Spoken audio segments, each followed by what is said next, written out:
एक समय की बात है। एक रंग बिरते गांव में जो पहाड़ियों के बीच बसा था, एक प्यारी सी लड़की रहती थी जिसका नाम परी था। परी को अपने आसपास की दुनिया को एक्सप्लोर करना बहुत पसंद था, खासकर अपने घर के पास का बड़ा सा मैदान। वह घंटों घंटों तक घास में दौड़ती, पक्षियों की चहचहाहट सुनती और तितलियों को हवा में नाचते हुए देखती। एक चमकदार धूप वाली सुबह परी ने फिर से मैदान जाने का निर्णय लिया। जैसे ही वह रास्ते पर कूदते हुए चली, उसने एक मुलायम और हल्की आवाज़ सुनी, ची ची ची। वह रुक गई और इधर उधर देखा। घास में एक छोटी सी चिड़िया बैठी हुई थी। वह अकेली और उदास लग रही थी। उसके पंख झुके हुए थे। परी धीरे से झुककर बोली, नमस्ते छोटी चिड़िया, क्या तुम ठीक हो? चिड़िया ने ऊपर देखा और बड़ी बड़ी आंखों से परी को देखा। नमस्ते, मैं थोड़ी डर रही हूँ। मैं अपना रास्ता खो बैठी हूँ और अब मैं अपना घोंसला वापस नहीं ढूंढ पा रही हूँ। परी का दिल पिघल गया। चिंता मत करो छोटी चिड़िया, मैं तुम्हारी मदद करूँगी। चिड़िया को अपनी कंधे पर बैठाकर परी ने उसका घोंसला ढूंढना शुरू किया। वे इधर उधर झाड़ियों और मैदान के पार गए। चिड़िया कभी कभी चहचहाती, छोटे छोटे संकेत देती।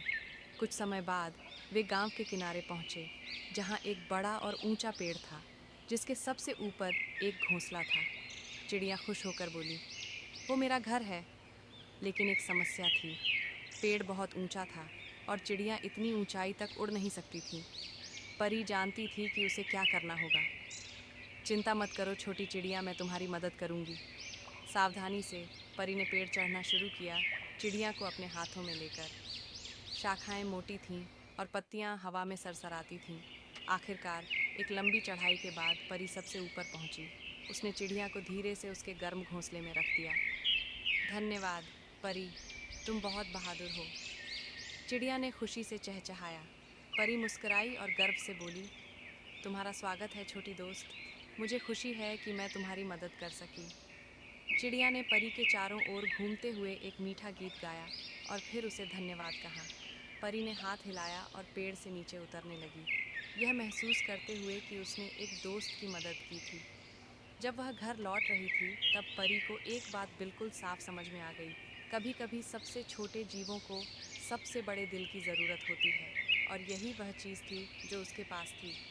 उस दिन के बाद परी और चिड़िया अच्छे दोस्त बन गए। हर सुबह चिड़िया परी के पास आती और दोनों मिलकर दुनिया की नई नई बातें खोजती।